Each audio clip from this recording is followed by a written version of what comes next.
There's my There will be a combined special meeting workshop on Wednesday, April 22nd at 6:30 Willsboro Town Hall, 500 Willsboro Station, to work on the transfer station and any other shared services.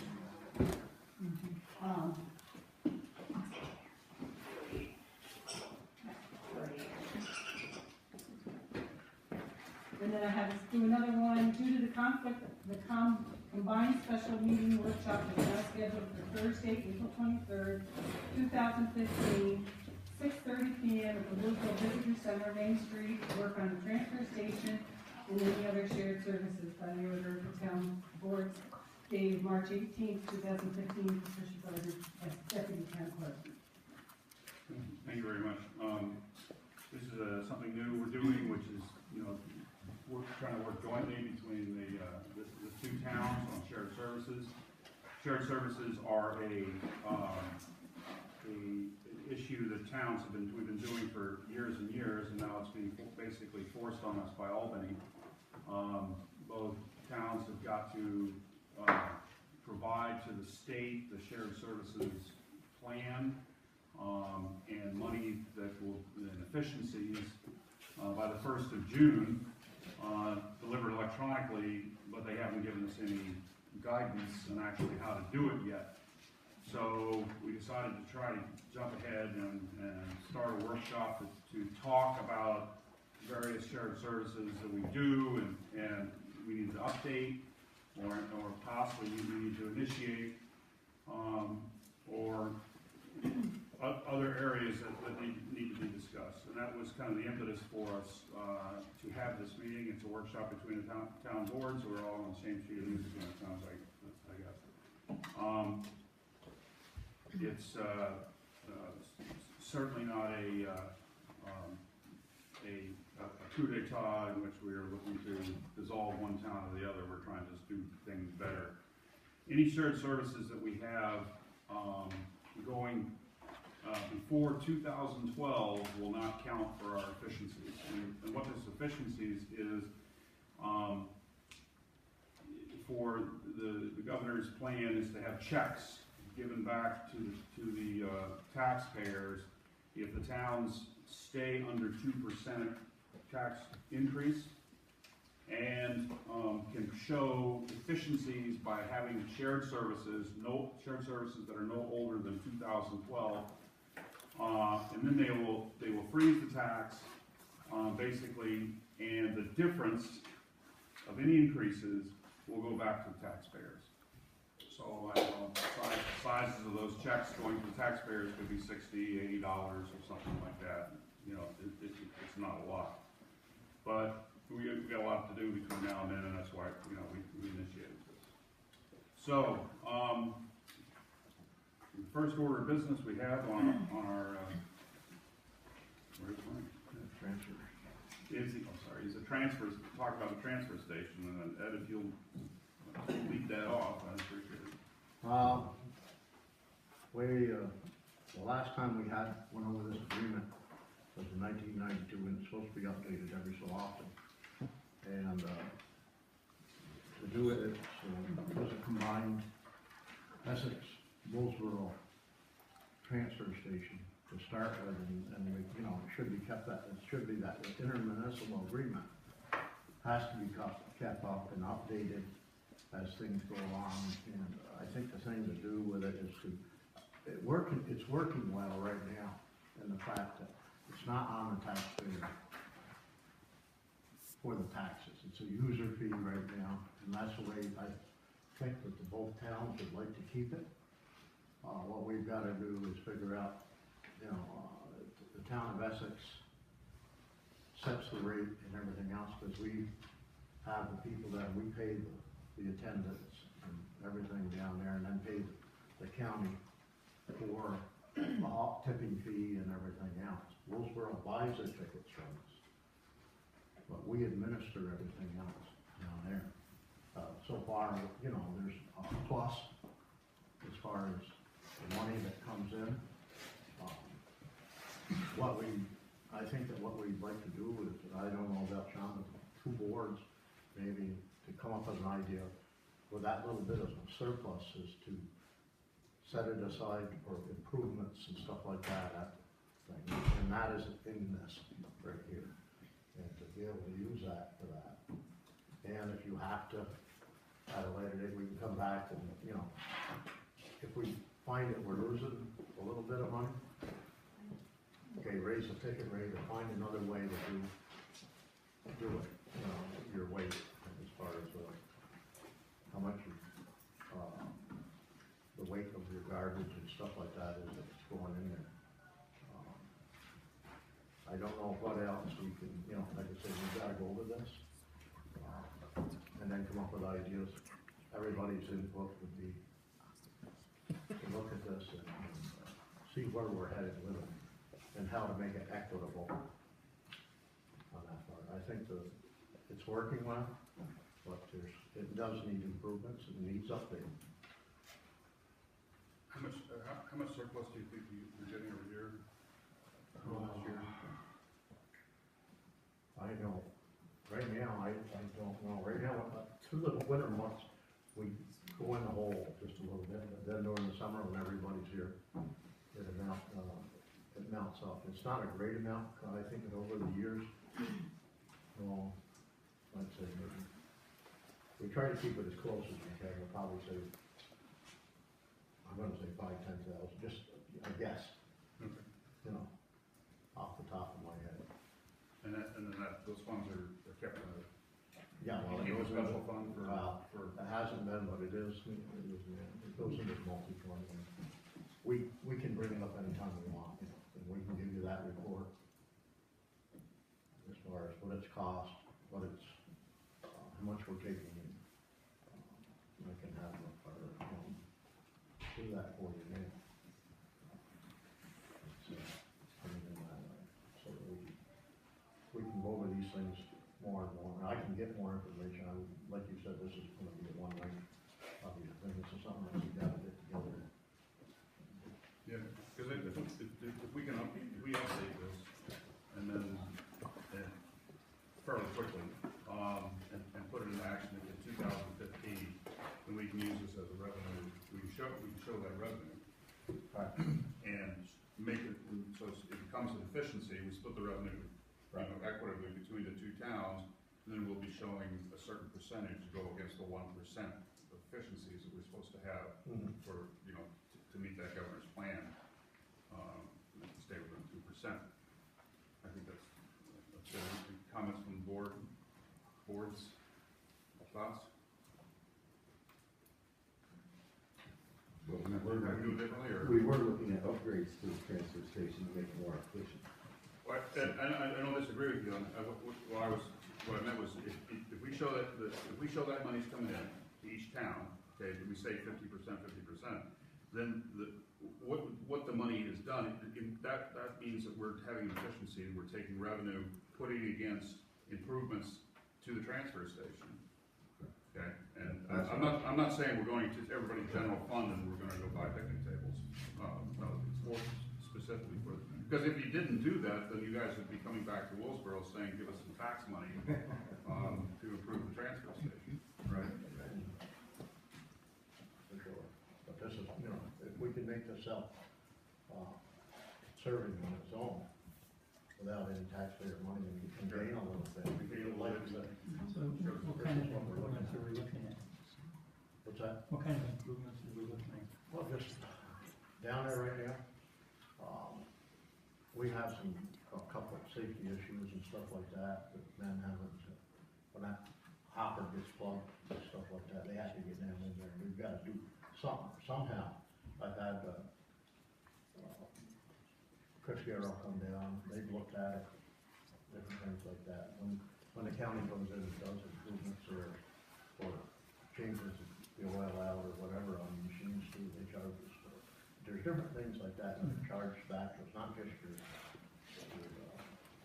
tipping fee. And, It takes it. there hasn't been a rate increase on there. We still have, the only thing that we did was, they used to be that we would charge, once you got to, okay, 1 pound, up to 1 pound, we didn't charge anything below that, but now it starts at 0, we charge you that from 0 to 1 pound, and that's the way we did it, and we made up enough to bring us into the, and also with the electronics, we charge so much a pound. Where I was going with that is, the operating cost in the Kaiser probably increases there. Right. And then, wages and Right. well, There's, increased operating costs, is that something we need to consider? some of the things that I've looked at, or that we've looked at down there is making the entryway into the compactor higher and bigger, so that at a time when we could possibly get maybe a secondhand backhoe or something, so a man wouldn't have to get down there, they could take the backhoe and push it down without a man getting down in there. You know, they use good safety as far as lockout, tag out, stuff like that, but you're still getting down in there, I mean, these are things that we've been looking at to try to improve on. Sounds good. I mean, we are gonna be looking at a rate increase from the county, right, when the circle contract. Somewhat, not a big one. Okay. I can bring you up, I just got that right on my desk, right now. Okay. What's the new rates and everything, so, circle. The tipping, of course, the state, I think when, what is it?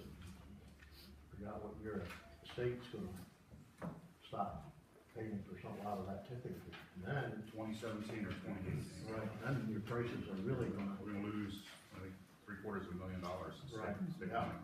And they're paying us also, or the county, to maintain the equipment right now. And that'll also be another cost that probably we're gonna have to pick up. So that's down the road, if we start now, maybe we can get a little surplus, you know, get a surplus in there, so that we can still maintain it the way we are. So should we, you and I draft a draft to take each of the boards, and we put in there that about the staff, you will maintain this fund that you got in your accounting? Mm-hmm. Is that okay with everybody? Sounds good. And we can take the contract to next month to each of the boards for signature once we get it. Right, once we get it squared away, let the two boards approve it. Go from there with that. Okay, we, Yeah, do I understand? Yeah. I mean, this is the way I think it should be done. Good. Is there any other comment, any questions? No, one thing I've had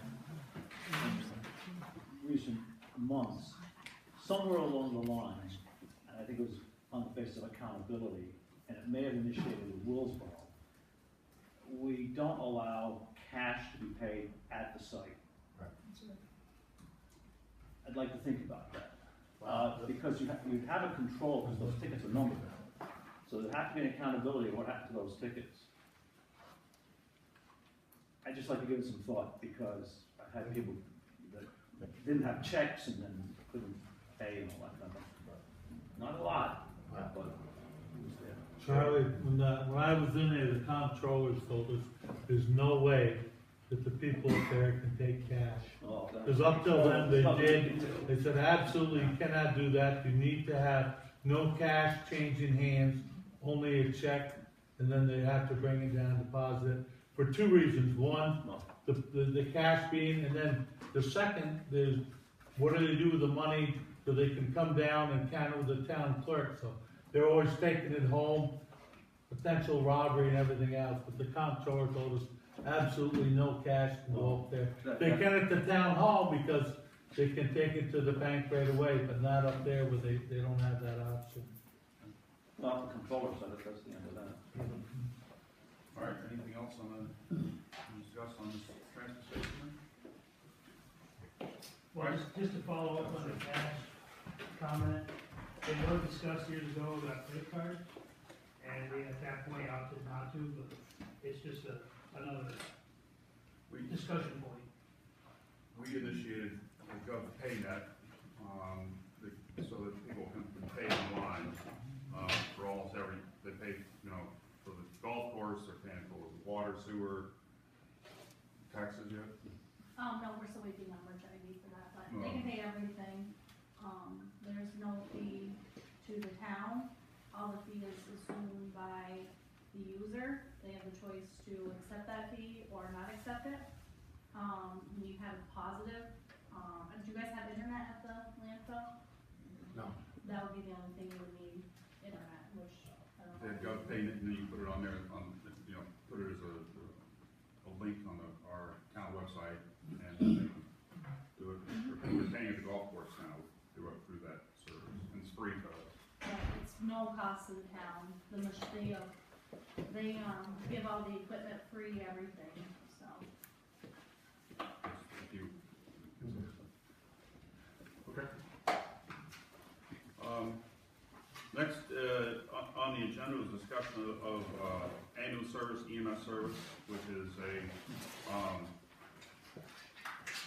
it's been operating as a joint two-town operation for a number, at least as long as I've been here.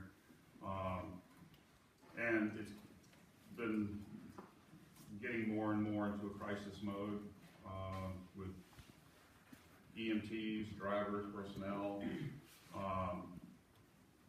call volumes, answers of calls, just numerous things. I think in 2009, a movement was started to consolidate the EMS squads and to pull them out of the fire districts. There was a move for a while to establish ambulance districts or EMS districts, and then the next was the establishment of a nonprofit corporation for to provide EMS services. So I know that this has gone back and forth separately through both town boards, and in discussions with fire commissions, with both fire districts. But now I think we're getting to the point where we have to take action and go one way or the other on fire district. On EMS. We have to move forward with a strategy. One of the things that holds us back is paying for these, and that issue is being able to bill insurance companies. I was down last Friday on other issues and discussing. I was actually, Betty Little asked me about EMS and ambulance districts and stuff like that, and she just discussed about that we have to separate it out, and the issue of billing, and she told me she's introducing a bill to allow fire districts to bill insurance companies. So may see how that goes, but that's further down And the she road. promised to do that 8 years ago too. So,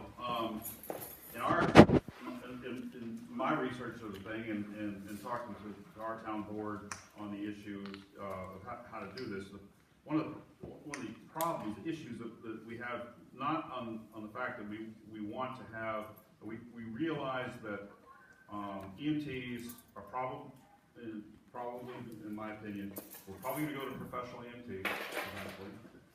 That the volunteers are very good and stuff, but all the fire districts in the North Country and the state and the country are having more and more problems getting volunteer firemen and volunteer ambulance drivers, volunteer EMTs and things like that. It's tough. There's a lot of explanations for it, like the professional unions are making harder and harder for people to volunteer because the training, increasing training requirements and things like that. And you have a falling number. And you guys have seen, you've seen it in the paper. I think there's an article today in the Valley News about it. So, with that in mind, and also talking and looking at other districts, particularly in North Country, and what we considered when I was on fire district years ago was maybe bringing in one professional EMT for one shift, and then have the volunteers do all the night shifts and things. And the problem is with that is you have that's almost like water. Once you let the water out off the dike, everybody's gonna, then you're gonna have volunteers who are gonna say, how come I'm going out at 2 o'clock in the morning, not getting paid for it, but the other guy's working 9 to 5, and he's getting paid for it and stuff. It's just human nature. I'm not, denigrating anybody's service whatsoever. But that has happened in other areas. And it's for some districts to go to just right to full-time EMT squads, which is very, very expensive. So, going forward with that, and talking to a number of organizations, how do we move forward with that? We can, if the EMS squads consolidate, become a nonprofit, whatever, shift the certificate of need to the town halls, or to the this EMS corporation. And how do you pay for that? Well, if we go directly to paying for it by having the towns assume a shared service thing with like 1/3 Essex, 2/3 Sig, where do we pay for this? Well, we'd have to end up paying for it until the insurance can pick up the full load. We'd have to pay for it through the general fund. And that would be a big tax increase in the general funds for both towns. The other option would be establish separate ambulance districts, and that would be subject to town board resolutions, and that would have to go to a permissive or 2 permissive referendums, or we could make it mandatory referendums. Ask the people, you want to form an ambulance district? Do you want to pay for professional EMT service? And then if those they pass and we form the 2 ambulance districts, then we can almost immediately upon that combine them into one single 2-town ambulance district. That is a way. To me, the advantage of that, purely a financial point of view, is you're establishing a new taxing district that goes from 0, that you can establish, that you can budget for and tax at, and it's not limited to staying, trickling down 2%, 4%, 6%, 9% increases in the tax load, which is difficult to do when you just throw that load onto the general funds in each of the towns. The fire districts who are collecting tax money for, at least in Willsboro, your EMS district is all donation, am I correct? Pretty much. Pretty much, yeah. Okay, so our EMS district or our EMS squad is paid for through the fire district in the tax code. So there's no way to transfer that money, say, okay, now it goes to the general fund. And the fire district would be under no obligation to lower its tax levy for the, and to have it, one goes up, the other goes down. So, we need to get on the same sheet of music, what strategy we want to do. You want to have somebody from the EMS speak on it? Yeah. I think that's what they're here for. Sure, we've been, as you know, going back to when you were a commissioner, we've been pursuing this. It's taken a long and tortuous path. We are we've already formed a separate corporation, New York State. And in the process of trying to get qualified for a 401c3, we had to redo that. They wanted a different language. That's taken care of. We've done all the paperwork. It took a while to get everybody on board. That's why it's been this long. Of course, you never get every single person, but the majority are. Basically, our paperwork is almost completely done. In the past, we've gotten letters from both boards, but we talked to Mountain Lakes because there's new supervisors and new boards. They'd like us to get a new letter from each board. And we've got to update our resumes of our commissioners. And we're ready to submit it, get the CON transferred, and take off. We're at that point. We spent a lot of money, we spent a lot of time, we're there. I know for your point of view, it's easier to have a district because it does not affect your tax base. It's not coming out of the town board's levy. It'd be a separate levy unto itself. The disadvantage of doing that, if you are doing it that way, I believe it'll count towards your shared services. If you form a district, be like your fire commissioner district, it has no effect on your budget at all, it would not be a shared service, it wouldn't count towards that 1%. So that's one disadvantage of the, of having a separate one. We looked at both ways when we started pursuing this. We talked to E-Town Lewis, they do it as a separate corporation, they've been very successful. So far, they've had a paid EMT there for, I think, about 5 years, and they've been able to maintain their schedule other than that one paid EMT. No guarantee that would work for us, I think it would. Those of us that have been responding for year after year after year would continue to. Now, having said that, I'm 67, Frank is 71.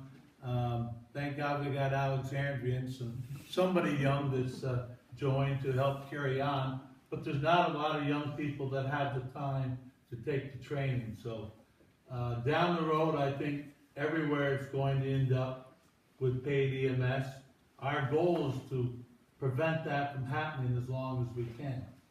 We want to try to keep it with, for at least this year and perhaps one more, without hiring anybody, and then hire somebody for days, and hopefully we can continue that in the way that E-Town Lewis has, and they've been very successful doing that.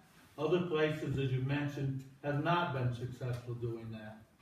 If you look at Keysville, they went from paid to all paid in a very short period of time.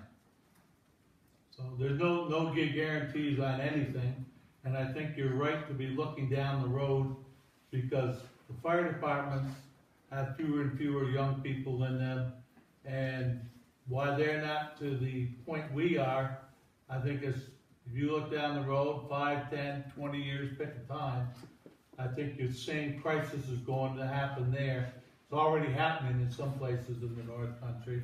It's unfortunate, but as you have become more and more of a retirement community, instead of every house having a working family, you don't have as big a base to draw from, and with the training's increased so much over the years, it's almost doubled since I became an EMT to what they have to take now. And Firefighter 1 is the same way. It used to be 3 courses, they combined into 1. And if they expanded any more, both people the state trains every year will be very well trained. But 2 people is not enough to fill the needs. And unfortunately, that seems to be the way it's headed. It's harder and harder. People are interested in joining, and when they see the amount of training, it's very discouraging for people that have got, you know, both parents are working, they've got kids, and a lot of them have a second job. It's just very tough to be able to get that training. So long term, I won't disagree. I think it's not a pretty picture. But short term, I think we can keep things going at a fairly reasonable rate. Now, the thing you said about getting where the insurance will pay for everything, that will never happen. Ambulances are well over $100,000. Monitors, all 3 of ours are going to be outdated here because they're no longer supported in a couple of years. That's another close to $100,000 we're going to invest in that. The expense, everything keeps going up, up, and up. E-Town Lewis used to be about the same volume we had, and they get about $70,000 to $80,000 a year in billing. That pretty much covers their paid EMT. It doesn't cover the ambulances, it doesn't cover the equipment, and doesn't cover anything. Right now, our call volume is probably half again as much as theirs. I think Willsboro's knocking on the door of 100 calls already. Fortunately, we've been quiet in Essex, we've only had 3, but you know, you're only a third of the way through the year, and the call volume is certainly up from what it was years gone by. Some of it you can say goes to the new senior housing at the school, but it just seems that overall, that people are in the communities are getting older, and they're just frailer, and there's more calls. People Used to be, when I was a kid and broke my arm, my mom would throw me in the car and drive me to the doctors. Well, now people call the ambulance, and it's good, because my mother didn't know how to stabilize that arm, we do, so it's a good thing they call us. But that's, you know, an increase in the call volume for things like that, that in years past weren't there, so. I think the call volume's just gonna continue to go up, I don't see any, it's very rare that we don't increase every year, so. Right. But I don't think we'll ever get to the point where the, insurance will pay for it, I just don't see that happening. I agree. So logistically, Ron, Mm-hmm.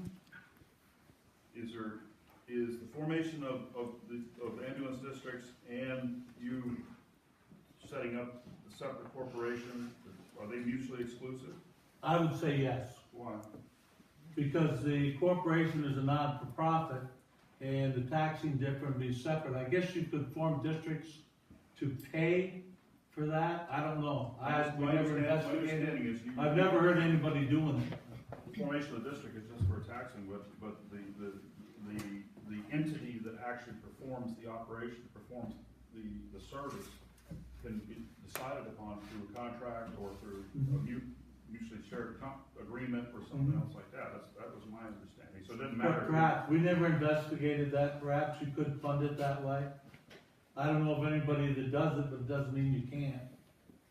So, I mean, if we were to do that, it was just like if the towns had it, and you guys went along for a while, but then went bankrupt and went down, we'd have to have somebody else to perform that service. You would anyway. Would The towns anybody- are ultimately responsible for ambulance service and fire service, so ultimately, that's where it would fall anyway. So the things that would concern me on this is one, you have as you said, we're all getting older here, and if there was a catastrophic loss of one or two of you, we would be in need immediately, and that need would translate very quickly into a large financial liability. It's not cheap, you're correct. And so how do you handle that in a short amount of time? My thoughts were, as a district, you can handle that more quickly and have a better ability to react than have a already budgeted general funds in both sides that all of a sudden has to come up with $600,000 in very short notice. That was the what if that I was going through. I don't know how there'd be any different, because you're both dependent on the submitted budget, so either way, it's gonna wreck a budget, and I don't see how it'd be significantly easier for a district than for the town. You both have to submit a budget in September, it gets approved, and that's your next year's budget. You can't, once you send out the tax bill, that's the money. So either way, I don't see any flexibility more one way than the other. I guess I do, but I mean, because you have a different government board and et cetera, and it's, I just see it as easier, my opinion. I have a question, Ron. How much money are we gonna have to put in our budget? If you're saying that we're gonna put this in our budget and it's gonna be in the general fund, how much do you anticipate? Well, the way, each one from of my us- understanding, Yeah. we've done quite a bit of checking. The only way you can do it, since it's two separate towns, it has to be the same rate per $1,000 of assessed valuation. Right, So if you look at the two towns, I think Willsboro is roughly 3.5 times the assessed valuation of Essex. So that percentage-wise, what would be coming from the towns? Otherwise, if you own a $100,000 house in Essex, you'd be paying the same amount for ambulance service as if you had a $100,000 house in Willsboro.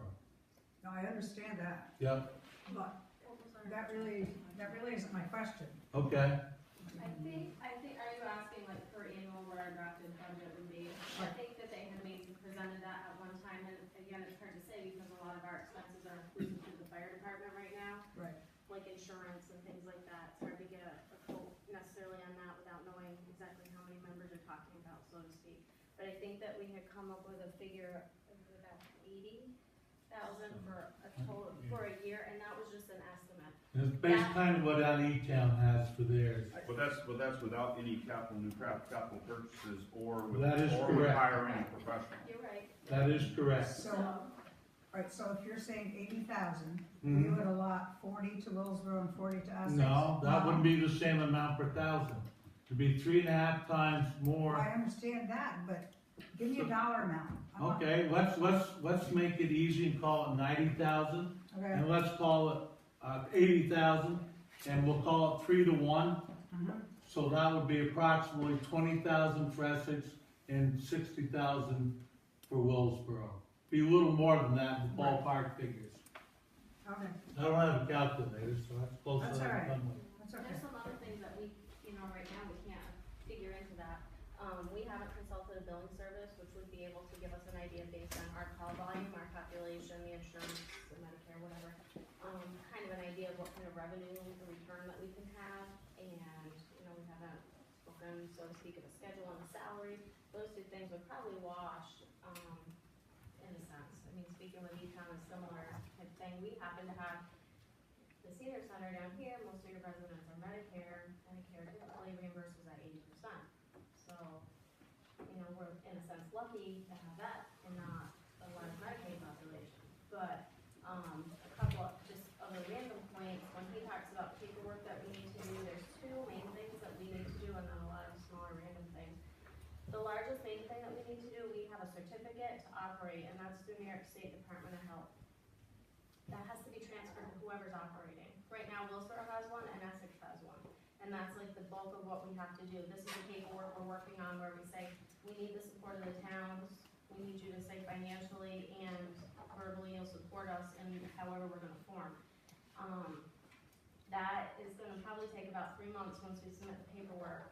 Our local Mountain Lakes looks at it, they submit it to the state, and then they approve it or disapprove it. And once they approve it, that's automatic. We would automatically be Willsboro, Essex, EMS Incorporated, or I guess if we would form the districts, that part, I'm not sure. I guess we would form the district first and then transfer it to that respective district. So there's a transfer of our operating certificate that has to take place. Then we still have to complete the 501c3, the non-for-profit. That's the only way that we can bill.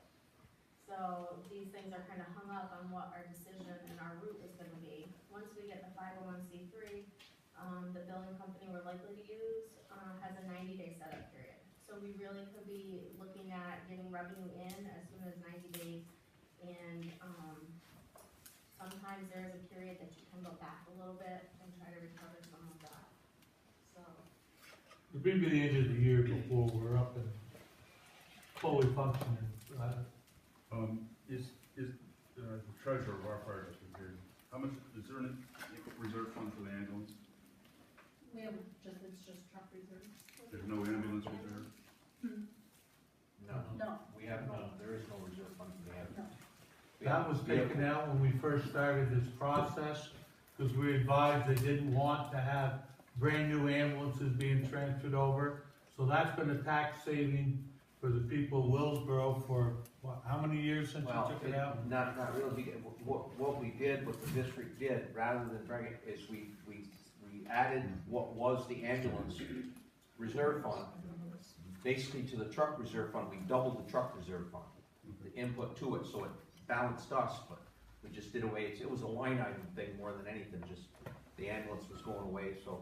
And that was primarily because every legal person we were talking to was advised us against having any equipment that was too new to transfer to the town and then to the entity providing the service, because there'd be an issue with handing over a $175,000 vehicle that, it was just a year old to. Who's gonna own the ambulances? The towns or the EMS? The EMS.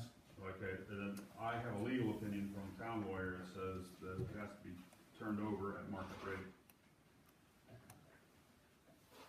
Now, I've heard legal opinions that differ with that, so I guess our lawyers can argue, but, I mean, that's what I was told, was that yeah. it's a But we were gift- told gift by a thing. lawyer the opposite, so. Okay, but to ask me, even though it's a non-profit, it said, no, it doesn't matter, it's still gifting, but it's against the law, against town law. But that, we'll have to straighten that one out. You haven't paid anything for that ambulance. But the fire district, oh, you're. Correct. In your district, in Essex, it was paid for by donations. Okay. The town has no money in our I ambulance. understand that for the Essex one. So what would you do with it, Sean? What was his suggestion? How do you transfer the service? Does the town maintain possession of the equipment? We could do that, because then you can go from one governmental entity to another governmental entity without, you can just transfer without changing. And I then, don't have a problem with that. and then lease it to the entity providing the service, or? No. They provide it, we're providing the service, they provide the equipment. Okay. That works, whatever Yeah, works. that was one of the issues that I saw as the beauty of the establishment fire district was that was also, not fire, the ambulance district, that it could go directly over, but the towns, us town could maintain, could accept it from the fire district, because it's government to government, and you guys operate it. Yeah. But that would, and how soon do we have to replace those ambulances? And one's due now. One's due now. One in Willsboro's overdue. And that's about $200,000. No, No. 140, 150. yeah, less than 150. Okay. One sitting outside right now, so one got to be replaced. What depends what you buy, one bigger, better. Yours is about 140 in average right now. So I guess the question on the table is, do the town boards, as a resolution of support for you to move forward with this plan? Personally, my understanding is that I don't see whatever strategy we move forward personally as being mutually exclusive for how do we, down the road, are we going to,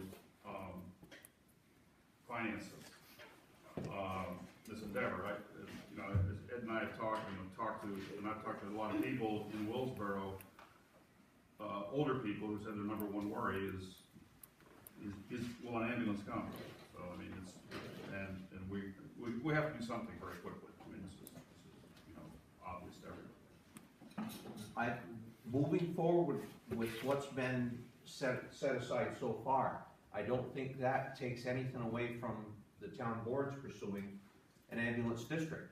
I agree. And that can all work hand in hand. It would be, my suggestion, only being on this from the beginning, was that the town boards would continue to support what's been set up so far, so that we can at least get in line and start billing and have some type of organization or structure that can then turn around and work with the district if that's what the boards choose to do. I don't see that That's why that's a problem. Kinda had it, was it, Yeah. to give you the right to go ahead. It's- And look at these districts as your taxing I think mechanism or whatever.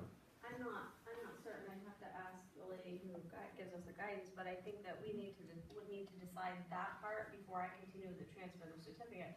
Cause they need to know if we're gonna be Willsboro Essex Incorporated, or if we're gonna be Willsboro Essex Ambulance District. I think you need What to. he's talking is go ahead and become Willsboro Essex EMS, and then the funding, instead of coming from the town board, would get paid by a district, which is another whole set of boards that to raise money to pay over. It would be, if I have it right, similar to the school district, which involves all the towns, so you have a different taxing entity on itself. Exclusive. Same as the fire Eventually district, exclusive of the town boards. so just like the fire districts do. Yeah. Well, There's several tax. Well, I was looking at the two towns together, kind of thing, the school district being the closest to that. Now, I'm not sure if you can do it, jump to that, because when we asked about it, we were told if we went district, you'd have to form one in each town, and then go through another process to merge them, so it's a Well, three-step procedure. process. That's procedure, to get there. it's just what you're gonna get, yeah. Yeah. Anybody any other inputs? Question, back to the budget, what it's gonna cost to do this. We mentioned $80,000 for operating costs. And then Ron, you said that there's no reserve, no fund balance for ambulance, and you also said we had aging equipment. Yeah. Somebody said it's gonna cost us $150 for an ambulance, so is that? Ballpark, yeah. Plus, wages, future wages? Well, we're hoping to delay the wages for a while, but What are we looking at here, like 200, 230? no, no. I mean, 150 for an ambulance plus 80, That's usually that's somehow 230. arranged over a couple of years, that's not usually in 1 year's budget. But this is, this is startup costs, right? But we're not buying a new ambulance tomorrow. And when we do, we'd bond for it, and it'll be spread out over a couple of years. We have 3 ambulances, between the 2 towns, and basically, they're good for 20 years, let's call it 21. Every 7 years, you need a new ambulance. So whether we go district or 501c3, this is still stuff we need to know and plan for, correct? Absolutely correct. And that's one of the line items in our budget, is for reserve for equipment. Good. I think you were there when we went up, we set that budget up a couple of years ago. Yeah, I think you were there for that meeting, we talked about that. we didn't need a new ambulance back. Yeah, we did. I just wanna talk about the insurance for a second, cause I do billing, and it can take you a year to get credentialed with Medicare. I do it, and the 80% that they pay is their cost. Like, if you bill something for $40 to them and they only wanna pay $23.14, I mean, they're only gonna pay you 80% of that $23.14, and then if they have a secondary, it's gonna pick it up, so. There's a state schedule that Medicare. I know there's a state schedule, I'm just saying that, like, if you bill $200, they're not gonna pay 100, or 80% of that $200, they're gonna say, Correct. we're only gonna give you $75. What we're basically billing is the Medicare schedule. But whatever we get will help offset. No, I understand that, it's just that it can, I'm just saying is, it takes a while to credential with insurances, and you're not gonna get that. The billing service that we're looking at, to have this all, the max time for all of that, our NPI numbers and all that is 90 days. How much does it cost to hire that billing service? 4%, isn't it? They take 10% of the cost that's collected.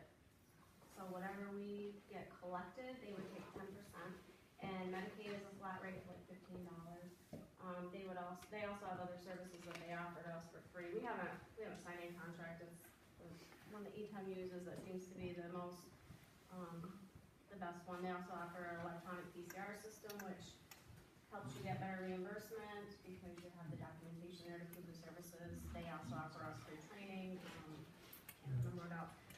The 501c3, there's about this much paperwork every year, and they would be doing that as well. It's unbelievable. I've seen what the paperwork is involved in that. My back, I couldn't carry it. And they had to have somebody else. It's unbelievable. The other thing that we talked about before, but some of you weren't on the board at that time, when we talked about billing, you can't just bill Medicare, you have to bill everybody. And some people have insurance, and the insurance pays well, and that's a wonderful thing. If you don't have insurance, the requirement to make, so the Medicaid will pay you, you have to bill everybody twice. If you don't have insurance, you don't pay us, we're not gonna send you to collections, we're not gonna keep billing. We have to bill twice, and if you don't have insurance, well, that's like the percent you don't get from Medicare, you just don't get that. But I thought health insurance was the law of the land. Yeah, I've heard that too. Is it? Or not? I can tell you that people You don't gotta have, have insurance in the United States of America Or now. you're gonna get fined. Okay, well, then that's a punishment. So if we don't collect against the people, are we breaking the law? we bill people, that's what the law requires us to do. I'm not enforcing for Barack Obama, that's If not my everyone's job. required to have insurance, and we will be billing their insurance company, whoever it may be. Everybody's required to have insurance, but not everybody does. That's correct. There's a penalty for not having insurance because you're lessening the cost of the insurance, and people just can't afford it. But there's more people who have insurance now than there was 10 years ago, without question.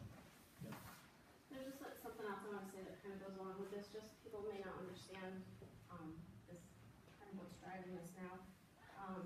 We have a couple governing bodies, one, at the lowest level is Town Hospital, we have a medical director who's Rocky Merrill.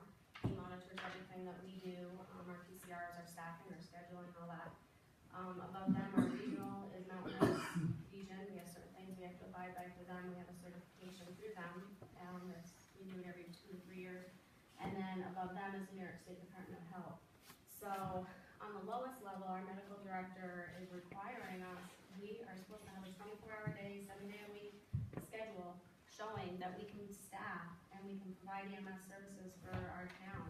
And that's where we're having a hard time. Most of the time, we are covering our calls, we're getting there, we're there, but it's very hard for anybody to say, I'll be home for 12 hours just in case the pager goes off. Volunteer, fire and EMS is a unique thing, there's a lot of places you can volunteer, but you don't have to sit home for 12 hours. You don't have to be within a certain mile radius. So, some of us have kids, multiple jobs, even the people that are retired shouldn't be expected to sit home for several days, just to make sure we have that coverage. So that's where we're getting a lot of the pressure right now is, you know, you guys on the schedule, you're getting close, there's days that you know, we may not have coverage, and that's kind of what's driving us to either, you know, find a way to cover that. So, you know, if we had a huge recruitment, a lot of people want to join up, help us out, it'd be great. We could continue the schedule and do what we're doing the way we are, but we just have to make sure these people that we're already caring for are cared for. It's not that we don't want to do it. It's not that. We just, it's part of our job to make sure the service is there. It's obvious down the road here, that you guys, as volunteers, are working your way out of the job. In the long, in the future. So, Unfortunately, that's true. Question is when. Can I ask them a question? Medical director is a requirement by the state? Our agency has to have a medical director. Does it have to be Elizabethtown Hospital? Well, I think we'd be hard pressed to find somebody that is any easier on us. That's what happened with Crown Point. That's what. They weren't fulfilling what the medical director wanted. They lost the medical director, they got another one, they still couldn't. And so now they can't get one, and they don't have an ambulance squad. They're paying, Lamoille to cover all their ambulance Is services. that the cost, Ron?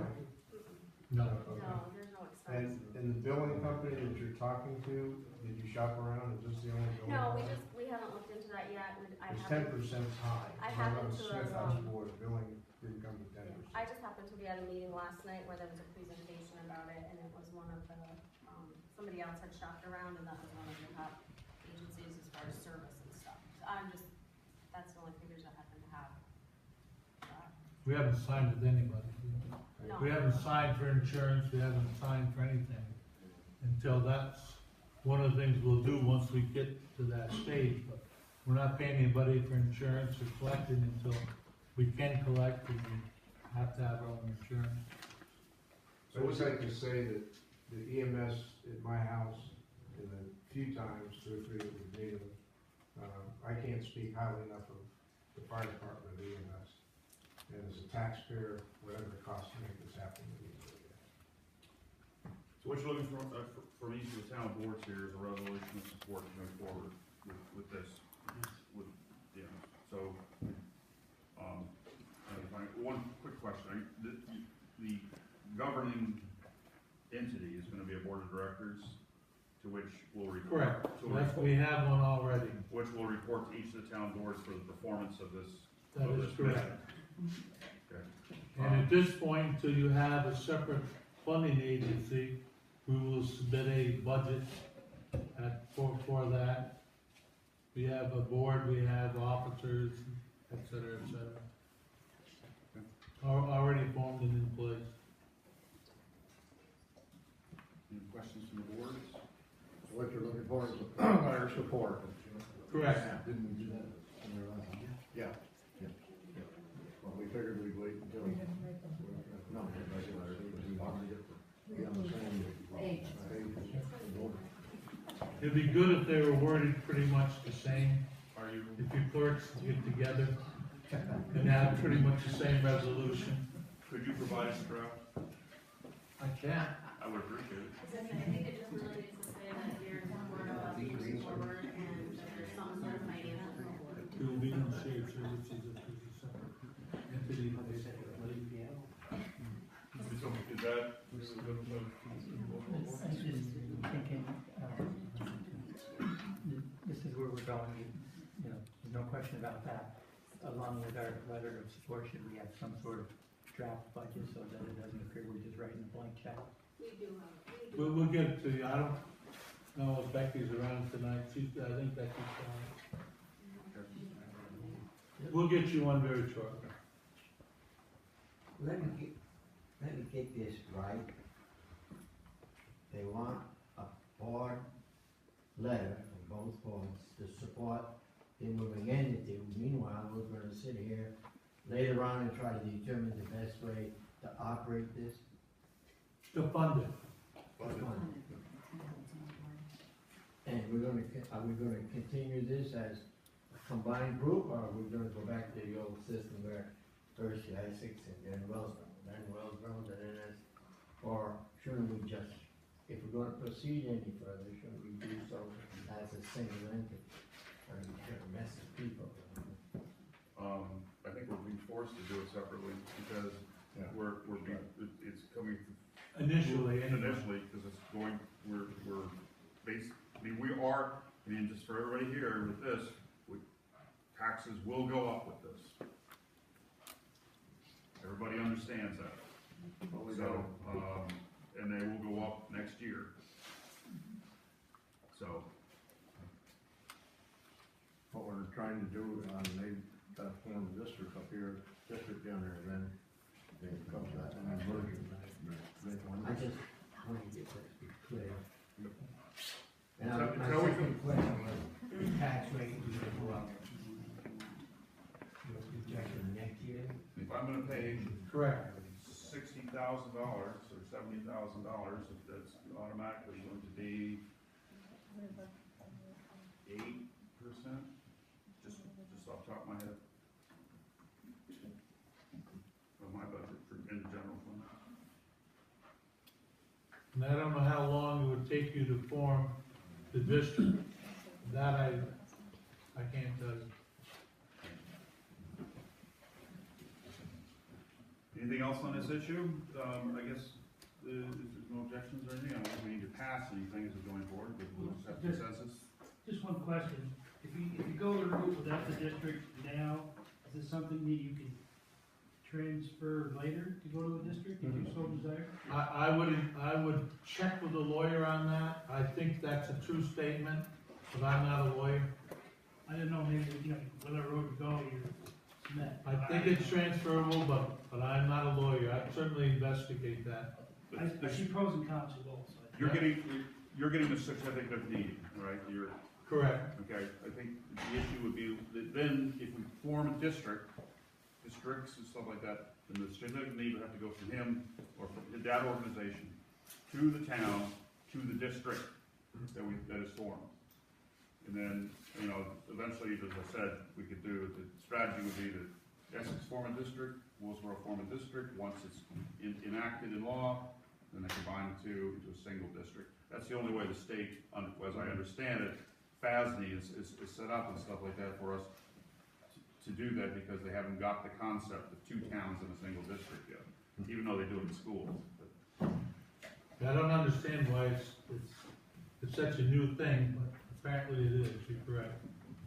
It has everything to do with money, as everything does. In the city of New York, ambulance districts make a tremendous amount of money, and they don't want to give up that income to entities like such as we're trying to form, which is what volunteer ambulances would do in and around those areas. So, and the legislators out of New York City, who basically run the state, there's no doubt that they will not allow the fire districts to bill. That's been on the table for years and years and years. I talked to 8 different legislators around the state, and everyone said, well, that's stupid, we can get that changed. And I get a letter back, sorry, I just heard that Friday, so. yeah, I know, I've heard it from Betty before, hopefully eventually it'll happen, but so far it has not. Okay, anything else on this one, this issue? You wanted to discuss some of the youth commissions or youth commission? No, well, I think that we're pretty much set on it. Okay. Where was that? Yeah, we were set up anyway. I don't know, Sean, Are we making a motion to? motion for No. letter, no? For the letter? No, consensus of both boards that they will provide the motion, that they will, Not general, okay. prepare and pass separately. And when will that take place? Unfortunately, 2 to 3 weeks. Need it sooner? No, that'll be fine. Okay. We discussed it at our board meeting, last one we had, and agreed to do it. Yeah. But we just wanted to get on the same page with Willsboro on it. Which is the purpose of Ron this said meeting. they should be similar, and so, he gets us a draft. By Monday, we'll get a draft, resolution for you. Now we're gonna be talking about other areas of shared services that, we have, or ideas, that we could, we'd like to discuss. One, I asked the staff in Willsboro, one of the things that the thoughts were, getting the codes enforcement people to start working together, so that they're interchangeable. Work in Willsboro, work in Essex, and that was an idea that my codes guy came up with today. To try, if one town gets overloaded, or it's a vacation, or something like that, then the codes guy from one town could work together. Which could be an efficiency that we could count with. We already are sharing the dog warden. But as any other, like, we're just trying to solicit ideas that we can start to work on from the board and boards. Ideas. Of course, one thing down the road, you're under consent order too for your water down, I think, right? Wastewater. Yeah. And, Not yet. Not yet under consent. Be patient, it's done. Right. Right now, we're kind of like, we're gonna drill one more hole, and if we don't hit it there, for water, and if we don't hit it, we're gonna be looking, EPA and Department of Health told us they don't want us going to the lake. That's what they told us. So we're gonna have to be looking, maybe don't. We have and we've been told by the Department of Health that eventually they will throw us off the lake. They're doing slowly by every year increasing the number of tests and the tolerances of various pollutants and things like that's in the lake water. And eventually they will get to that stage. They're getting all the towns up and down the lake to go to wells. Right. You probably read about some fights in Ticonderoga and things like that. So, Ed and I have been discussing, and talking to engineers, I've talked to my board about the possibility of, the engineers said there is a possibility of having a overburdened aquifer under old ancient riverbeds. And we have an ancient riverbed, that runs right down, where the tennis courts are. Then on out to the sand pit, and on to one time the Boquet River. And if there is enough there, a well could be dug, and the minimum Essex would need is 50 gallons a minute. But if we had more, if we were getting, Ticonderoga went down to sand and gravel, and they got 1,000 gallons a minute. If we get an overburdened aquifer there that has a lot of water coming up, then we have the possibility of executing a shared service in the water system there and actually feeding Essex. Of course, they're gonna have to pipe it, and they're gonna have to pay to drill it and stuff, and then we'll just charge them for it. But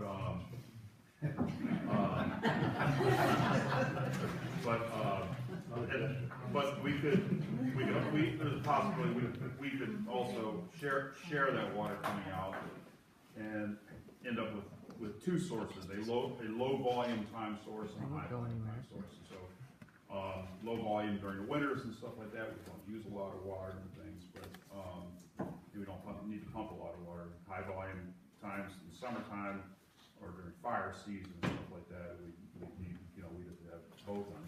You know, if we can idle our pumps or, you know, to a low level, save us some electricity money, things like that. That's what we have been talking about, but we're waiting for Essex, you have one more hole to drill, is that correct? And we'll see what we'll go from there, where the Department of Health and EPA will let us. Also the cost of it, which is considerable for piping and stuff like that. Too. We might be looking at the same, we're supposed to be done with our grant money and everything, what is it, September 16th. Yeah, so, that's just around the corner for us. You're under the gun to come up with a Big source. time, you know, and so, I don't know what will happen, we'll probably we'll have to go back and look for more money. But, I mean, that's what we're gonna have to do. So I don't know, you can't find the water, right, where you go with your drain, what are you gonna do? You can't find the water. Well, They don't want to talk about it. no, they don't. They bring us bottled water. We'll, see if we can tap in the take out a road, no. Yeah. Just to show you, take out a road down there, they first agreed, EPA and Department of Health agreed to let, they had the drilled well, come out of Lake George, out of Goose Pond. What was it, 2 weeks ago or 3 weeks ago? Bill Grinnell come up and he said that the Department of Health and EPA told them they can no longer come out of Lake George or Goose Pond. It's all gotta be drilled water, groundwater. So now that changes their whole They scenario. changed the rules and everything. Yeah, they're changing the rules as it's going along. Off of it. Yeah, that's a lot of money. And that will, I mean, it's coming for us. I mean, our shared service part of it, right now, the Department of Health, like our pumps, they'd be our pumps and stuff like that. Where we come into the shared services of the electricity coming in, roads, whatever, stuff like that. Building, we can share a building, different things like that, that you do with shared services. The Department of Health is telling us you can't. Tell them to pay the bill. Yeah. Wow. They do what That's just the way it is right now. These are things that we're looking at, and, I mean, it's not gonna happen tomorrow. It's gonna happen sooner or later, I mean, for sure, more sooner. It's gonna get forced on us, shared services, everyone says, and we have to look, this year, if we wanna, you know, if we wanna stay within the program, towns can opt out of the 2% and opt out of this program, but if you opt out, you're opted out for good. And, which means that, you know, that in the future, when they change the rules, the state may or may not, you know, put, like, you've seen what they've done to the school system, force the school system's behaviors and stuff like that, they're probably gonna go to the town in an effort to reduce the number of governmental entities that exist in the state of New York. What happens if you don't opt out, but you still can't make that 2%? Are you kicked out? That's a good question. I think so. I think if you can't make it, I think You you're have out. to make the 2%. Or you're out. Or you're out. Well, and you have to make the efficiencies, the 1%, 2%, 3% efficiencies, or you're out. And that's a lifetime eviction. And there's no guidelines right now for the They're really individual. flexible. Yeah, there's no guidelines right now. We have to have a plan for them on the 1st of June, but they don't have any guidelines. Hey, Sean, can I go back to something you were talking about earlier? We were talking about efficiencies and money. I know we cannot dig in the old dump down in Essex, that's covered and sealed in clay. But what about on the western edge, the uphill edge? I don't think the fabric and the cap goes all the way to the edge of our property. If the county is still pursuing that solar power for out to their landfill in Lewis, they were initially talking about other government agencies being able to join in. I just talked to Dan Palmer about that. They released RFP for that, for the county landfill. And they're down to 3 companies that they're still evaluating. And he told me that they're just about ready to come up and try to choose one and take the board of supervisors to go ahead with that. Once they execute that contract, then the towns can go ahead and piggyback on that, so that's what I'm interested in as well. Our landfill is on the wrong side of the mountain. Correct. I had a solar guy look at it, but our industrial park, Commerce Park, is perfect. So, this is the kind of the plan where you get a 10% or 15 or 20% reduction in your electric bill over, it's no cost to town to provide the site, they come and they put it in, you lease it for 20, 30 years. Quite a bit of money. They turn it over. But I think we should look at that for the edge of the dump up there. That could be quite a bit of money we could make to reduce the cost for that. The electricity. And when you get to that, Essex Fire District number 1 is definitely interested. We have several acres behind the firehouse, and like you have up at the dump, that same 3-phase power goes right by the firehouse. So that would be a very easy tie-in from that. So just keep us in mind at the fire district as well as, I think you should look into it for the dump. I think that would be quite a bit of money you'd save. Charlie Harrington's the head of that committee out there. I'm on that committee, it's the Green Committee. I'm on that committee, and we have discussed the town's piggybacking on it. Yeah, they have an article in the It's paper. gotta get moved along a little further than what Yeah. it is right now. So just keep it in mind, they're gonna get to that point. And with that program, was there a requirement for a certain amount of energy use? No, not to that. They like to have, say, 5 acres or something like that. Yeah. Total kilowatt usage, you would qualify for. There is, but I think when they came and gave the presentation, that almost all the towns were, well above the requirement.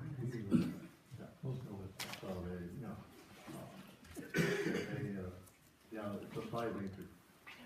I think that's enough of minimum. I think the county's gonna be quite a bit more than that. They told me about the football field worth of land.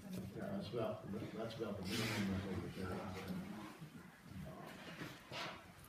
But it didn't have to all be in one place. No. No. Right.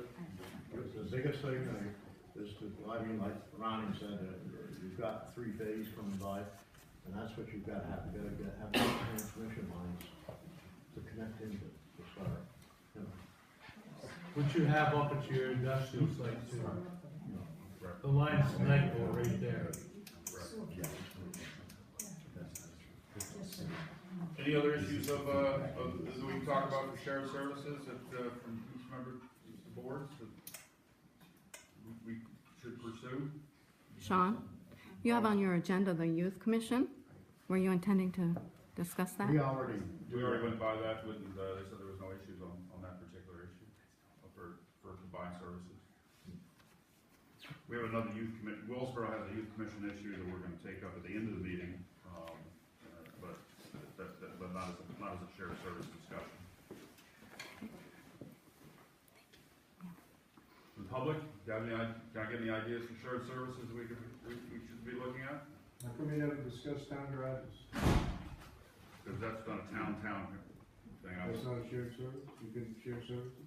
Could be. We are. You asked. Sorry. All right, thank you. No, you. Well, we explored that in the We past. explored that. Yeah, we did that. We had a meeting with both towns and the school,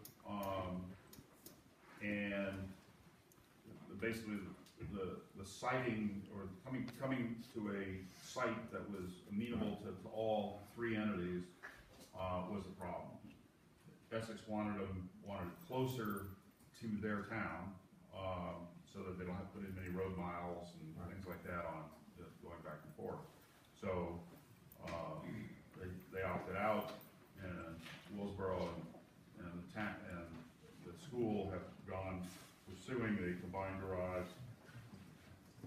Right now, we're looking at the site that is owned by the school up behind the old school, which is the old fields with playgrounds and things like that up there.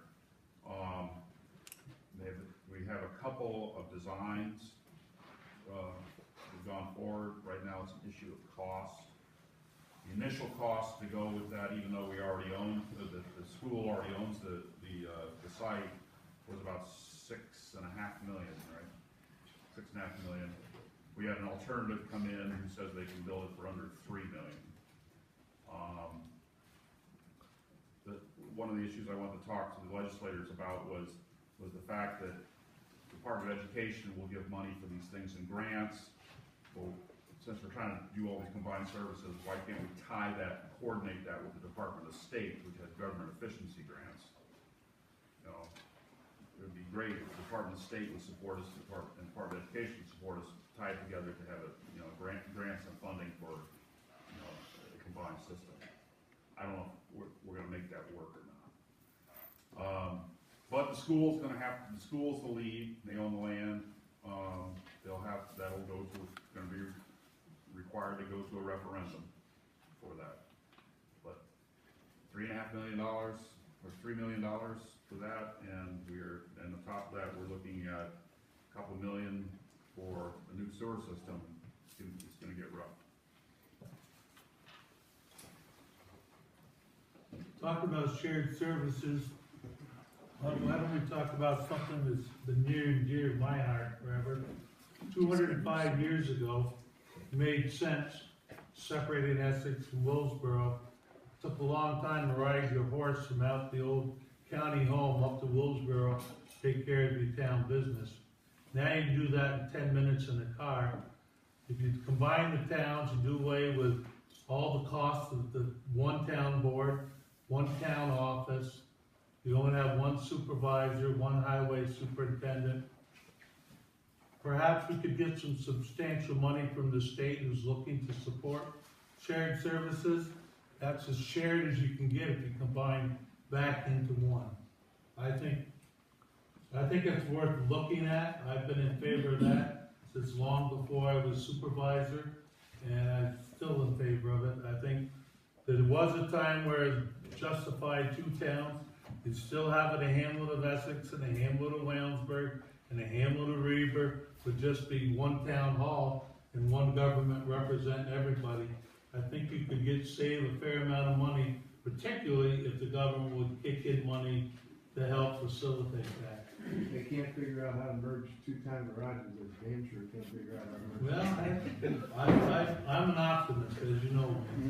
Ed and I, we've talked about this offhand a lot of times, and there's one of the things that, because we both sit as board of supervisors, what's your vote? How many votes you got? None. -3. With a new We're 162 votes in the weighted vote, and Essex is, you're 38 or something. There. So, when we, most of the 99% of the time we vote together, so it would actually increase the political clout. Yeah, a little bit. Within the county. And as you said, it would probably end up reducing the tax burden somewhat by the efficiencies of everything. But You don't need two town sheds, you don't need two town halls, you don't need two supervisors. I think you'd save a fair amount of money, particularly if the state would kick in money to help. And I'm pretty optimistic that they would at this point in time. Well, I had thought about this, because you and I discussed it. Yeah. So maybe we should throw it to the voters. I don't think it's ripe enough for that. I think you gotta do a little work. You gotta come up with numbers and how much is it gonna save us? How much would it cost? What would be the cost here? I don't think you can just throw it to the voters, but you might put a straw poll out. So as I take it, you are willing to lead a two-town feasibility. I would certainly take part in it, and I don't know if you want me to lead it, but I would certainly take part in it. I think we can vote for that. You trying to just outline $5 to $7 million of that. How do you feel about 20%?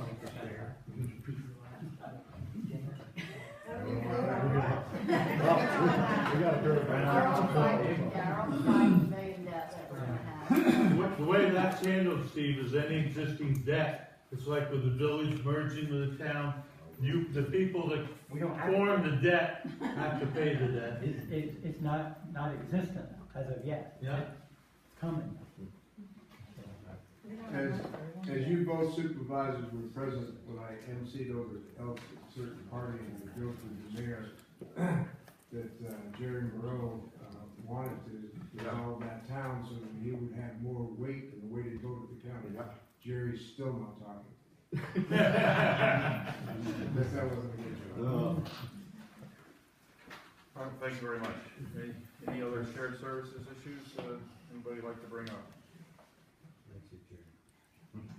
Anything other business that we need to deal with as a joint board? All right, I will, your permission, we close the joint board. The Willsboro board has to stay open, the meeting has to stay in session for one issue on youth commission hiring. Thank you very much.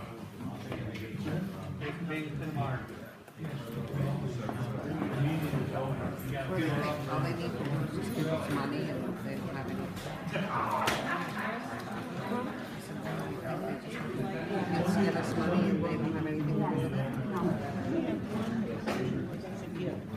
And they only give us what, $3,000? Well, you